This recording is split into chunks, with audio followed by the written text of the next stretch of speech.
Rencontre entre deux patrons pêcheurs au large des îles Sanguinaires. Au début des années 50, on en recensait plus d'1 millier, à peine 200 aujourd'hui. Pire encore, au cours de la dernière décennie, 50% de ces bateaux ont arrêté de travailler. Des chiffres qui n'inquiètent pas pour autant Michel Serreri. À bientôt 60 ans, ce patron pêcheur ajaccien croit en l'avenir de son métier. Il suffit pour cela de bien comprendre tous les enjeux. Moi, ça m'a toujours plu. Maintenant, mon père, il ne voulait pas. Parce qu'il connaissait que le métier devient de plus en plus dur. Mais, comme je le dis, il y a de quoi gagner sa vie si c'est bien respecté. On ne deviendra pas riche, mais on peut vivre correctement. À Bastia, en fin d'après-midi, il est un rituel que tous les amateurs de poissons ne rateraient pour rien au monde. Celui de la vente directe de la pêche du dernier chalutier encore en activité dans ce port. On en comptait une quinzaine en 1978. La saison de la pêche en Corse s'étend sur 8 à 9 mois. L'été, les professionnels insulaires ne peuvent fournir la demande. Et l'hiver, le marché local est trop faible pour absorber l'ensemble de la production.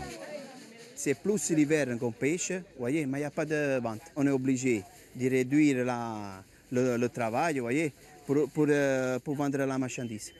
Et l'été? L'été, il n'y en a pas assez, parce qu'il y a trop de commandes, voyez. Il y a trop de demandes de gens.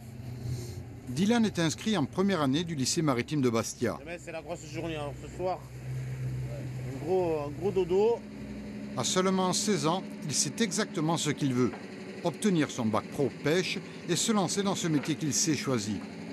Il ne se voit pas faire autre chose. J'ai tout le temps été attiré par tout ce qui était la mer et tout. Et surtout la pêche, parce que depuis que je suis tout petit, je fais que pêcher. On m'a parlé du lycée maritime, du coup je me suis inscrit. Et j'ai été accepté en bac pro pêche. J'espère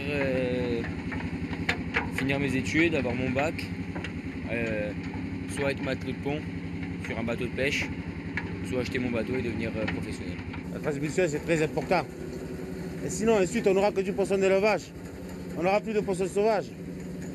Et tout va se perdre, la cuisine, tout. On ne saura plus cuisiner, on va manger des pastilles de poisson. La pêche est surnommée aussi l'agriculture de la mer.